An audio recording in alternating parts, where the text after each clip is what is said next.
एक तार्किक प्रश्न आया है, बहुत अच्छा प्रश्न है। यह पूछा है कि संसार के सारे जीव अगर भक्ति करने लगें और भक्ति करते हुए मुक्त हो जाते हैं तो फिर इस संसार का क्या होगा? क्या यह संसार ठहर जाएगा या इसका अस्तित्व ही लुप्त हो जाएगा या इसकी पूरी की पूरी स्थिति बदल जाएगी या दिव्य हो जाएगी या क्या हो सकता है? या परमात्मा को अपनी रचना को समेटना पड़ेगा? क्योंकि जब जीव ही नहीं रहेगा तो इस संसार का क्या होगा? देखो, ऐसा है, ध्यान से सुनो। यह प्रश्न बौद्धिक है, यह तार्किक है। एक साधक अगर साधना करता है तो वो इस तरह का प्रश्न नहीं कर सकता है। यह प्रश्न पूरी तरह काल्पनिक है, कल्पनाओं से भरा हुआ है, लेकिन तार्किक है, प्रेरणादायी हो सकता है, इसलिए इसे सुनना चाहिए। देखिए, संसार में जो आप सब कुछ अपनी खुली आंखों से देख रहे हैं, चाहे स्थान हो, पदार्थ हो, जो भी चीज है जो आपको दिख रहा है सदृश्य, ये स्थूल प्रकृति है। यानी ये सब प्रकृति से निर्मित है। तो प्रकृति दो रूपों में कार्य करती है, जिसमें एक पॉजिटिव होता है और एक निगेटिव होता है, क्योंकि प्रकृति भी एक स्वयं में एनर्जी है। प्रकृति के अंदर में भी एक मूल प्रकृति है, वो शुद्ध एनर्जी है। जब उसका विस्तार हुआ तो प्रकृति स्वरूप बना। फिर प्रकृति जब स्थूल में आई, सूक्ष्म से, पहले सूक्ष्म में है, फिर ये स्थूल में है। जब ये सूक्ष्म में आई तो दो रूपों में कार्य किया। एनर्जी एक ही है, एक नेगेटिव, एक पॉजिटिव। जैसे फेस होता, तार होता है, तार में एक अर्थ होता है, एक पावर का होता है। एनर्जी तभी कार्य करती है।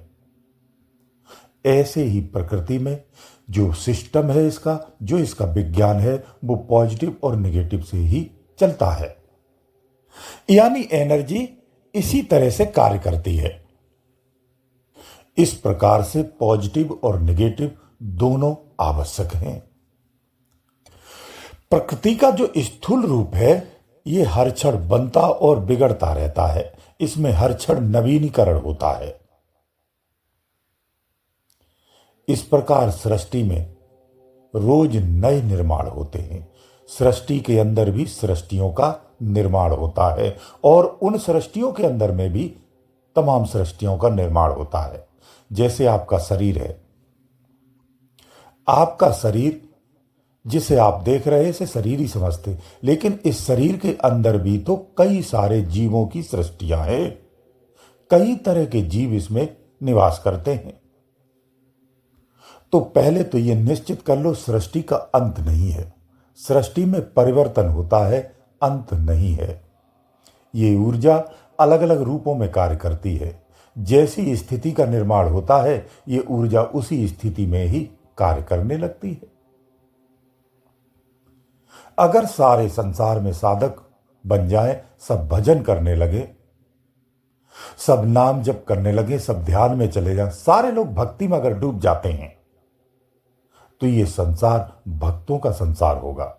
तो यही ऊर्जा पूरी तरह से पॉजिटिव हो जाएगी। यानी सारा संसार एक पॉजिटिव एनर्जी से भर जाएगा। तो ऐसे में क्या होगा? ऐसे में स्थूल प्रकृति है जो पॉजिटिव नेगेटिव से चलती है, इसमें परिवर्तन होगा,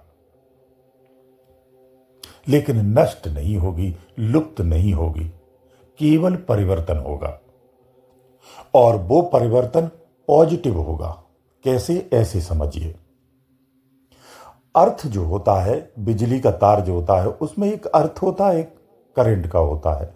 अर्थ में करंट बहुत बारीक होता है, उसमें करंट होता नहीं है।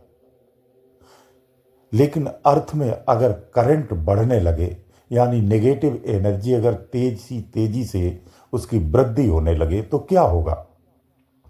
अर्थ में अगर करंट बढ़ेगा तो विस्फोट होगा और सब नष्ट हो जाएगा। स्थूल प्रकृति में जो मानवीय घटना है इसी तरह से होती है।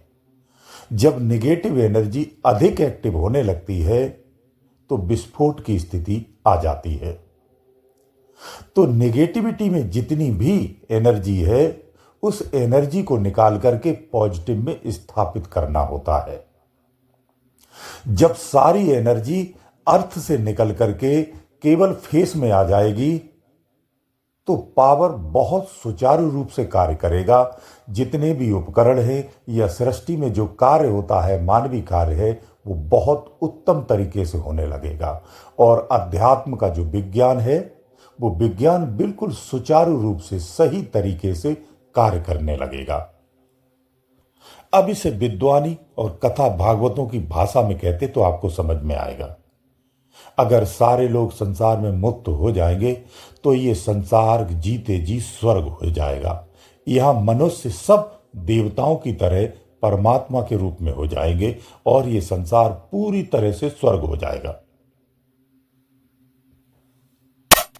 यानी जो पावर है, जो करंट है, वो करंट वाले तार में ही होना चाहिए, अर्थिंग की तार में नहीं होना चाहिए।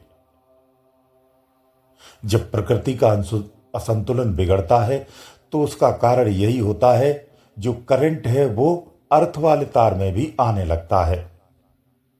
जब थोड़ा कम रहता है तो जितने भी उपकरण है वो विध्वंस होने लगते हैं, गड़बड़ होने लगती है। लेकिन जब अधिक बढ़ जाता है तो विस्फोट हो जाता है। संसार में इसे प्रलय कहते हैं। और पुनः से फिर से नवनिर्माण होकर के, यानी परिवर्तन होकर के फिर से संचारित होने लगता है। फिर करंट करंट में आ जाता है और अर्थ अर्थ अलग हो जाता है। यही नवनिर्माण होता है। अब अज्ञानिक कल्पना के अनुसार समझिए, जैसे हमारा मस्तिष्क कल्पना करता है उस हिसाब से समझिए। अब इस बात को तीसरी तरह से कहता हूं। देखिए, पहली बात तो ऐसा है कि संसार में सारे जीव एक साथ मुक्त नहीं हो सकते हैं, ऐसा संभव नहीं है। दूसरा, अगर हो भी गए तो जीवों का यहां अस्तित्व कभी कम नहीं होता है, नए जीव और उत्पन्न हो जाएंगे। जितने मुक्त होंगे शायद उसके डबल उत्पन्न हो जाएंगे। ये प्रकृति का नियम है। इसलिए संसार में कभी भी कुछ भी लुप्त नहीं होता है, केवल परिवर्तन होता है। वो जस की तस ही चीज रहती है। इस संसार में हर चीज, वो आपकी नजर से अच्छी बुरी है, लेकिन सब महत्वपूर्ण है। उसका इस संसार में कहीं ना कहीं कोई ना कोई महत्व जरूर है, इसीलिए उसका अस्तित्व है। प्रकृति का नियम है, अगर आप शिक्षित इस चीज को जानते होंगे। प्रकृति का नियम है, यहां जिस वस्तु की उपयोगिता नहीं रहती है वो वस्तु नष्ट हो जाती है। जैसे पानी अगर ठहर जाएगा तो वो सड़ जाएगा। यहां हर वस्तु में मूवमेंट होनी चाहिए। वो मूवमेंट कई तरह की होती है। एक चलने फिरने की होती है, एक ही स्थान पर रह करके होती है जो अंतर में रहती है। लेकिन मूवमेंट सब में है। पत्थरों में भी मूवमेंट है, वृक्षों में भी मूवमेंट है, मनुष्यों में मूवमेंट है। यानी मूवमेंट सजीव और निर्जीव दोनों में है। जब तक उसमें मूवमेंट है तब तक वो अपने अस्तित्व में है। जब उसमें मूवमेंट बंद होती है तो वो अपना अस्तित्व खो देता है। यही तो प्रकृति का नियम है। अगर इस संसार में सारे जीव मुक्त हो जाएंगे तो ये संसार आनंद से भर जाएगा, प्रेम से भर जाएगा। फिर यहां कोई लड़ाई, झंझट, क्लेश ये सब नहीं होंगे। और अगर संघर्ष होगा भी तो वो संघर्ष पॉजिटिव होगा।